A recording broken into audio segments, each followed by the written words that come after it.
জয় বড় মা। তো নতুন আরেকটি ভিডিওতে আপনাদের সবাইকে স্বাগত। আশা করি সবাই ভালো আছেন।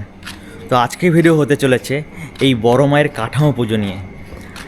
কিছু সময় বাকি, ভোরবেলায় হবে বড় মায়ের কাঠামো পুজো। আর আমি এখন চলে এসেছি, ঘড়িতে বাজে রাত 2টোর সময় আমি এসেছি নৈহাটিতে বড় মায়ের কাঠামো পুজোতে। কটা বাঁশ লাগে, কাঠামোটা কোথায় রাখা হয়, আর এই 2টোর সময় মায়ের ঘাটে ভিড় থাকে কি না, এই পুরোটাই কিন্তু পেয়ে যাবেন আমার এই ভিডিওতে। চলুন তাহলে আর কথা না বাড়িয়ে দেখি মায়ের কাঠামো পুজোর কাঠামো। এখানে যারা যারা আসতে পারেনি তারা বাড়িতে বসে কোনো কিছু যদি প্রার্থনা করেন, চান, সেটা কিন্তু মা অবশ্যই আপনাদের মনোকামনা পূর্ণ করবেন। চলুন এবার দেখি মায়ের কাঠামো পুজোর কাঠামো। 2টোর সময় আমি আছি এখন গঙ্গা ঘাটে বড় মায়ের এখানে, আর কিছু সময় বাদেই মায়ের খুঁটি পুজো। তো তার আগে আমি আসলাম এখানে, গঙ্গার ভিউটা কেমন থাকে এই 2টোর সময় বা এই রাতের বেলা। দেখুন পুরো সব দিকে ফাঁকা, আমরা দুজন শুধু এসেছি এখানে। আর এই দিকটায় দেখুন জল, কিন্তু জোয়ার চলছে এখন, এই জোয়ারের জল অনেকটাই উঠে এসছে। আর এইখানটায় প্রচুর ঠাকুরের ভাসান দিয়েছিল কালকে, আর সেই ভাসানের কাঠামোগুলো কিন্তু এইখানটায় রয়েছে, দেখতে পাচ্ছেন। এই পুরো জায়গাটায় দেখুন, ওই দিকটায়ও কাঠামো রাখা আছে। আর এই পুরনো ফেরিঘাটের পাশ দিয়ে অনেকটা দূর অবধি কাঠামো রাখা। আর এইখানটায় কিন্তু বড় মায়ের ভাসান হয়, সেই ভাসানের ভিডিও আপনাদের আমি শেয়ার করব যখন বড় মায়ের ভাসান হবে। এই জায়গাটা, এই যেখানটায় রয়েছে আমি এখন, এইখানটায় কিন্তু সেই বট গাছ। আর এই পাশটায় যখন ভাসান হয়, এই দিক থেকেই নামার রাস্তা রয়েছে, লাফিয়ে লাফিয়ে নামতে হয়। এই জায়গাটায় দেখতে পাচ্ছেন যেখানে আমি এখন যাচ্ছি, এইখানটায় আগে এতটা ভালো ছিল না, আগের বছর আমি এসেছিলাম, এখানটায় লাফিয়ে লাফিয়ে নামতে হয়েছিল। আর এই ফেরিঘাটটা কিন্তু নতুন করা হয়েছে, যেটা নৈহাটি বড় মা ফেরি সার্ভিস, এটা নতুন তৈরি করা হয়েছে বড় মায়ের নামে। মা কিন্তু কাউকে কখনো ফেরায়নি, যারা যারা যা চেয়েছে তাদের ইচ্ছাই মা পূরণ করেছে। তো আপনারা এখানে আসলে অবশ্যই আপনাদের মানত চাইতে পারেন, মা আপনাদের আশা বা কামনা পূরণ করবেন। এই পাশটা একটা ভোলেনাথের একটা শিবলিঙ্গ রয়েছে, দেখুন এখানে একটা শিবলিঙ্গ আছে।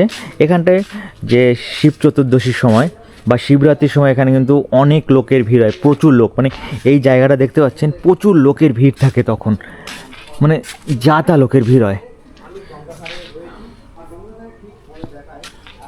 এই রাস্তাটায় দেখুন কত ভিড় থাকে, আর এখন এই রাস্তায় কোনো লোক নেই, পুরো রাস্তা ফাঁকা। একজন, কিরে লালু তুমি কি করছো?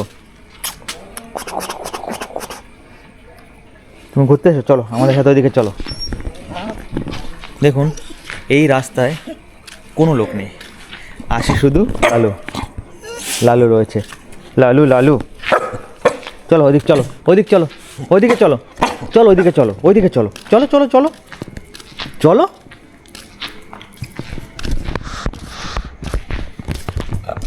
যখন বড় মায়ের ভাসান হয়, মানে ভাসান যাত্রা মায়ের পালন করা হয় এই রাস্তায়, তখন কিন্তু লাখ লাখ লোক থাকে।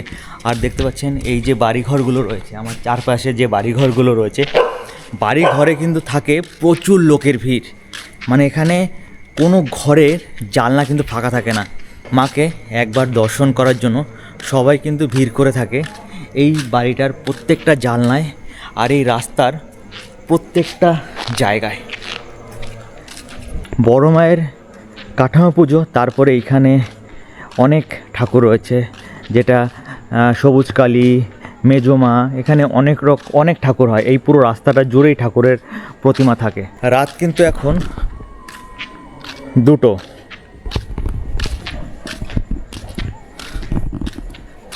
2টোর সময় পুরো রাস্তা ফাঁকা, আর আমি হাঁটছি এখন এই রাস্তা দিয়ে একা। ওই যে দেখা যাচ্ছে যে লাইটটা, ওই লাইটটার ওখানটায় কিন্তু বড় মায়ের কাঠামো পুজো হবে। সেই জায়গাটা এবার দেখি যে মায়ের কাঠামো যে পুজো করা হবে সেইখানটায় কি কি রয়েছে। এখন দেখুন এখানেও কিন্তু একটা পুজোর কাঠামো যে পুজো করা হবে, ফুল রেখে গেছে কেউ একজন, দেখতে পাচ্ছেন কেউ একজন ফুল রেখে গেছে। আর এটাই কিন্তু মেইন কাঠামো পুজো করা হবে। দেখুন পুরো বাঁশ রয়েছে, এটাতেই পুজো হবে। আর সামনে রয়েছে বড় মায়ের কাঠামো। এবার যাই বড় মায়ের কাঠামোর ওইদিকে। আমি ফার্স্টেই বললাম বড় মায়ের ওখানে যাব, কিন্তু এখানে ফার্স্টেই দেখলাম আরেকটি ঠাকুরের কাঠামো পুজোর জন্য কাঠামো তৈরি করা রয়েছে। তো সেটাই আপনাদের আগে আমি দেখালাম। দেখুন বড় মায়ের এইখানে পুরো কিন্তু ফাঁকা, আর এখানে এইগুলো কি ফুল, ওয়েস্ট ফুল। দেখুন এত ফুলের প্যাকেট, অনেক ফুলের প্যাকেট রয়েছে। আর এখানটায় দেখুন এখন কোনো লোক নেই, পুরো ফাঁকা, সব দোকান বন্ধ। এই যে চালাটা দেখছেন ঘর, এই ঘরের এখানেই বড় মায়ের পুজো হবে। দেখতে পাচ্ছেন? আপনারা তো জানেনই বড় মায়ের পুজো এখানে কতটা জাঁকজমকভাবে হয়।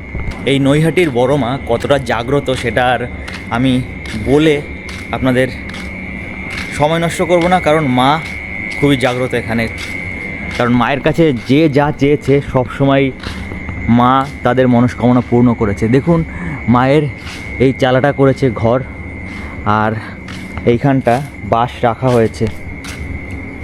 এই বাঁশ দিয়ে মায়ের কাঠামো তৈরি করা হবে হয়তো, আর এই বাঁশের উপরই মায়ের মাটি পড়বে, আর মায়ের মূর্তি এই বাঁশ দিয়েই তৈরি করা হবে। দেখুন চেলি কাপড়, সুতো, অন্যান্য কোনো প্রকার সামগ্রী ব্যারিকেডে বাঁধবে না, মানে এখানে কোনো বাঁধতে বারণ করছে।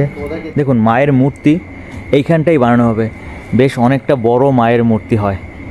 তো মায়ের এই বিগ্রহের সামনে এখানটা একটু জায়গা ফাঁকা, তারপর কিন্তু এই রাস্তা। এখানে পুজোর দিন পুরো এই জায়গাটা সব দিকে এই উপরে এখানে কিন্তু পুরো বাঁধা হবে, যে একটা কাঠ দিয়ে বাঁধা হয়, যে এখানে অনেকে বসে পুজো দেয় মায়ের, মানে এই পুরো জায়গা সব দিকে পুরো লোক থাকবে। মায়ের এই মূর্তির সামনে এখানে একটি প্রণামী বাক্স থাকে, এদিকে আরেকটি বাক্স থাকে।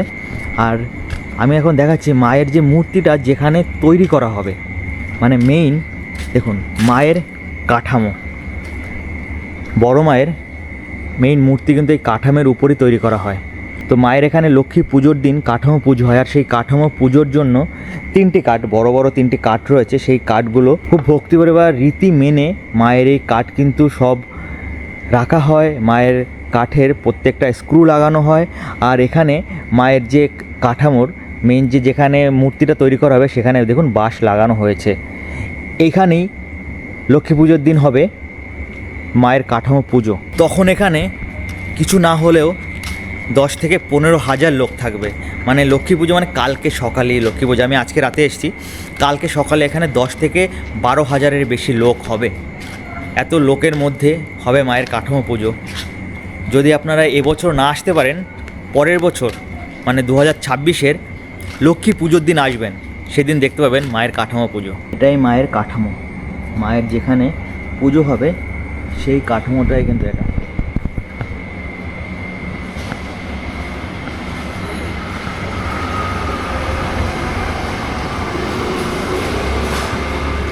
এইদিকে একটা বাঁশ, এইদিকে একটা বাঁশ রাখা হয়েছে, আর মাঝে দেখুন পরপর 3টে বাঁশ, আর ওই পিছনে 2টো বাঁশ।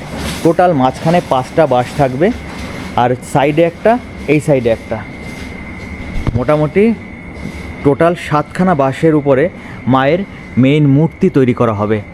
এখানে যে মায়ের বড় মূর্তি থাকবে সেই মূর্তিটি 7খানা বাঁশের উপরে তৈরি করা হবে, মানে মেইন যে কাঠামোর বাঁশ সেটি 7টি বাঁশ থাকবে, আর থাকবে নিচে 3টি কাঠ।